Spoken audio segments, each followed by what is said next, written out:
السلام عليكم الاخوان، نتمنى كاملين تكونوا بخير وعلى خير وفي صحه جيده ان شاء الله. الاخوان، الموضوع ديال الفيديو ديالنا اليوم غادي نهضروا على المنتخب الجزائري والفوز العريض اللي حققوا امام نظيره النيجيري.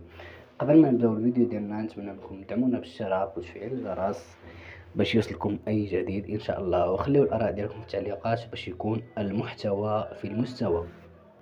شهدت مباراة الجزائر ونظيره النيجيري غزارة من الأهداف، حيث تمكن المنتخب الوطني للجزائر المنتخب الجزائري حقق فوزا ثمينا أمام نظيره النيجيري ليعبر به إلى نهائي الشان للمرة الأولى أو الثانية في تاريخه.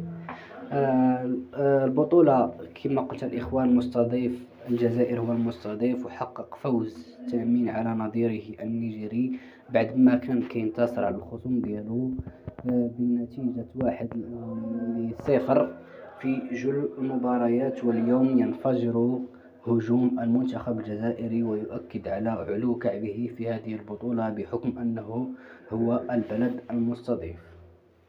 بعد الانتقادات اللي كانت كطال لاعبي المنتخب الجزائري وكذلك الإطار الوطني للمنتخب الجزائري مجيد بقرة، فاليوم الجزائر كشرت على الأنياب ديالها وقدرت تفوز بنتيجة عريضة على المنتخب الجزائري.